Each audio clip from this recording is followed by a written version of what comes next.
Assalamualaikum warahmatullahi wabarakatuh. Saya Gisela Dalla Fernanda, NIM akhir 152. Di sini saya ingin menjelaskan tentang hasil kerja saya, yaitu saya memilih penelitian yang berjudul Bahaya Bullying. Next. Ya, ini perkenalan. Tadi saya sudah berkenalan. Next. Ya, yang pertama pendahuluan, latar belakang. Jadi saya akan menjelaskan yang pertama untuk latar belakangnya terlebih dahulu. Pendahuluan ini saya ada 3 ya, latar belakang, lalu rumusan masalah dan tujuan pembelajaran ini. Yang pertama untuk latar belakang, bullying adalah suatu tindakan kekerasan dan penindasan yang bisa dibaca yang dilakukan dengan sengaja, berarti secara kejam ya, oleh satu orang atau sekelompok orang yang lebih kuat atau berkuasa. Jadi tindakan bullying terjadi atas dasar seseorang itu memiliki kekuasaan yang dia memiliki hati yang seperti merajalela seperti itu, tidak memikirkan perasaan orang lain dan kejam dengan tujuan menyakiti dan dilakukan secara terus menerus. Mungkin kalau ada seseorang yang membuli temannya bilang hanya bercanda, itu tidak, itu salah, karena memang bullying yang sebenarnya itu dilakukan secara terus menerus seperti itu dan tidak ada batasnya. Dan bullying ya bisa dikatakan bahaya, seperti itu, menyerang mental seseorang juga, karena tanpa sengaja seseorang ini bisa terkena sakit-sakit. Nah, nanti kita bisa bahas di pembahasan yang selanjutnya. Lalu yang kedua ada rumusan masalah.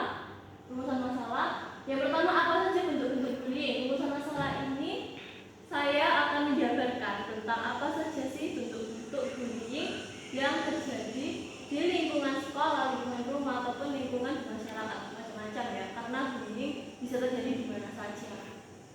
Lalu yang kedua ada apa dampak yang ditimbulkan dari bahaya bullying. Nah, ini kita dengan mempelajari materi tentang bahaya bullying, kita bisa mengerti dan mengira-ngira apa saja sih dampak yang ditimbulkan terhadap perilaku bullying ke anak tersebut. Lalu yang ketiga ada apa saja faktor penyebab tindakan bullying. Dengan kita mempelajari materi ini, kita bisa mengetahui apa saja faktor penyebab tindakan bullying tersebut. Lalu yang keempat, ada bagaimana cara mencegah tindakan bullying. Itu kita mengupayakan pencegahan seperti itu. Apa sih upaya yang kita lakukan? Apa sih upaya yang guru lakukan, pihak-pihak sekolah ataupun kampus lakukan untuk memberantas tindakan bullying tersebut. Next. Tujuan. Sekarang yang di pendahuluan kita akan membahas tentang tujuan. Tujuannya ya sama seperti yang saya jelaskan tadi, yaitu bertujuan agar mengetahui apa saja bentuk-bentuk bullying, dampak yang ditimbulkan, lalu bahaya bullying, faktor penyebab bullying, serta cara pencegahan tindakan bullying. Next. Ya, jadi dalam menulis penelitian ini saya memilih menggunakan metodologi penelitian, yaitu penelitian kualitatif. Mengapa? Karena penelitian kualitatif ini ditujukan untuk memahami fenomena sosial yang terjadi di masyarakat dari sudut pandang partisipan tersebut. Partisipan ya seorang yang berpartisipasi dalam penelitian ini. Penelitian kualitatif bersifat deskriptif dan diambil dari kehidupan real. Jadi penelitian kualitatif ini kita bisa mengetahui deskripsi apa saja yang dihasilkan, apa saja yang ditimbulkan dari kita mengambil langsung dari tindakan dari lapangan dan dari kehidupan real, jadi sudah terjadi, tidak diada-adakan. Ya, ini dalam kurang memahami fenomena apa yang terjadi, mengapa terjadi, lalu bagaimana terjadi, prosesnya terjadi, seperti itu. Oke, lalu kita sampai di pembahasan. Untuk yang pertama tadi, bentuk-bentuk bullying. Saya akan menjelaskan satu persatu apa saja sih bentuk-bentuk bullying. Yang pertama, pelecehan verbal berupa tindakan menghina, mencela, mengancam atau melecehkan korban secara verbal. Ya, jadi ini terjadi biasanya di lingkungan sekolah ya. Di lingkungan sekolah ini banyak anak-anak, bahkan anak-anak kecil SD itu sudah menghina, lalu mendorong, itu sudah termasuk tindakan bullying. Tidak dasarnya atas dasar hanya bercanda, itu tidak bisa. Karena kalau sudah menyakiti perasaan dan sudah membuat orang tersebut terserang mental, jadi itu tindakan bullying. Lalu ada pelecehan fisik, berupa tindakan kekerasan fisik seperti pukulan, tendangan, dan menganiaya secara fisik korban. Nah ini, yang nomor 2 ini bisa dikatakan sudah bahaya karena sudah menyerang fisik seseorang seperti itu. Karena fisik seseorang ya tidak boleh, karena memang orang memiliki hak atas hidupnya sendiri, dan kalau seorang itu diserang secara fisik, dia tidak berkuasa atas hak asasi atau hak setiap manusia, karena setiap manusia kan memiliki hak ya, hak asasi manusia tersebut. Lalu ada pelecehan sosial. Yang ketiga berupa tindakan mengecualikan, mengisolasi atau menyebarkan gosip dan fitnah tentang korban. Nah ini biasanya terjadi seperti di lingkungan bermasyarakat, seperti tidak bersosialisasi, mengucilkan seseorang, menganggap aneh, lalu tidak mau bergaul dengan satu orang tetangga tersebut. Nah itu termasuk pelecehan sosial seperti itu. Itu juga sudah termasuk tindakan bullying juga. Lalu pelecehan emosional. Bullying ini bisa menyebabkan stres, kecemasan, atau ketakutan pada korban melalui ancaman, intimidasi, atau penghinaan. Ya, jadi sudah jelas ya, bullying ini menyebabkan stres.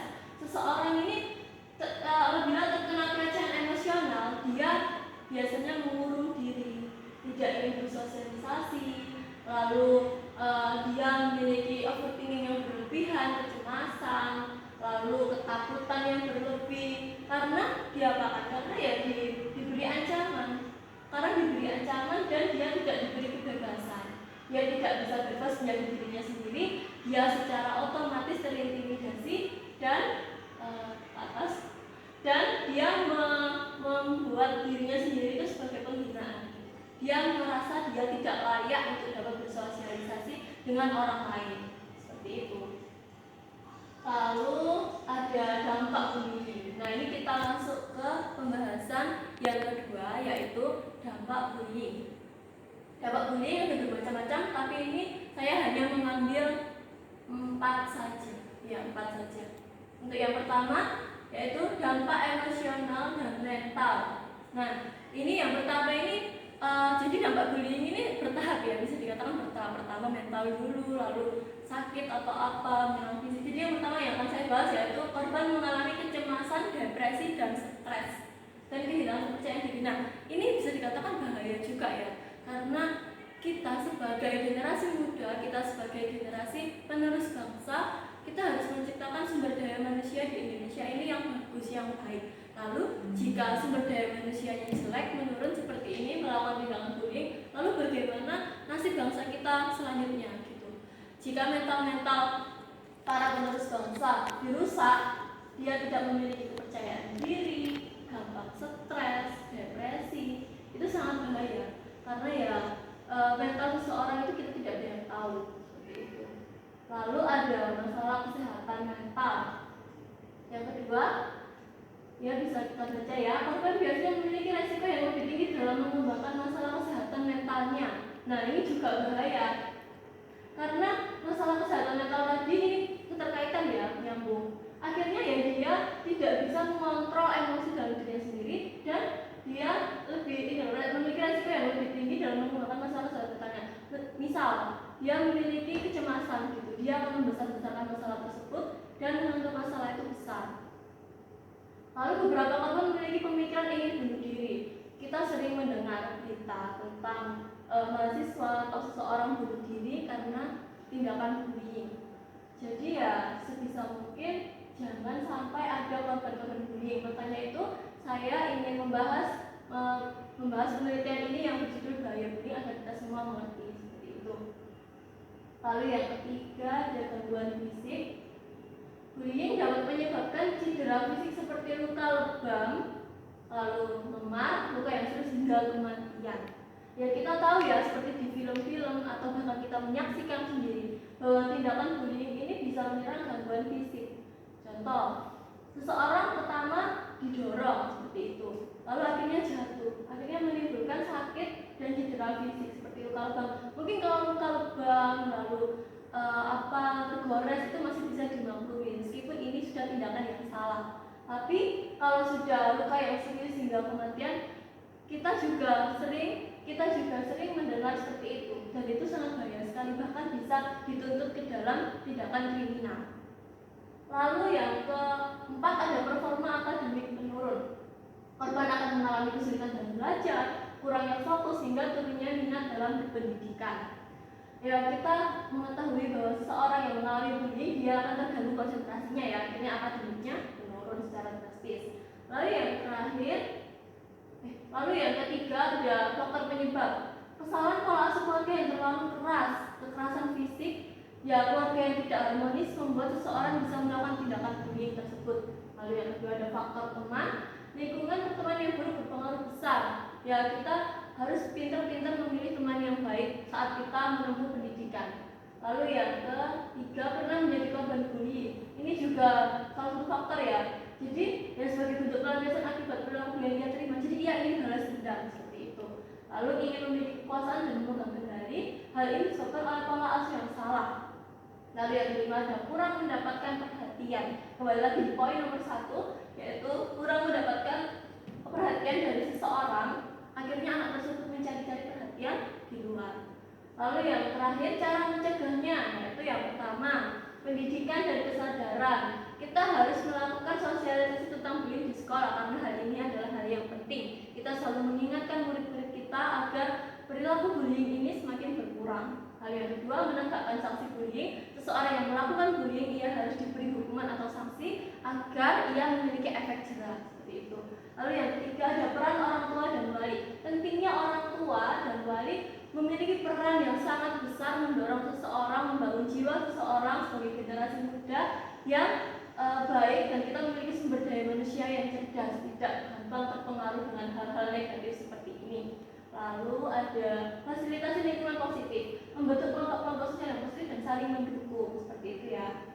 Lalu yang terakhir dan penutup, tindakan bullying sangat berbahaya bagi mental dan fisik seseorang karena dapat menyebabkan kerugian dan penderitaan bagi korban yang mengalaminya. Maka dari itu, mari kita berantas kasus bullying, dan bangsa-bangsa Indonesia dipenuhi oleh generasi-generasi yang cerdas dan berprestasi. Ya, jadi penutup dari saya sedikit saja. Mari kita memberantas tindakan bullying, karena memang tindakan bullying ini sangat berbahaya bagi kesehatan mental maupun fisik, bahkan bisa menyerang sampai kepada kematian. Sekian dari presentasi penelitian saya. Bila ada salah kata, mohon dimaafkan. Terima kasih.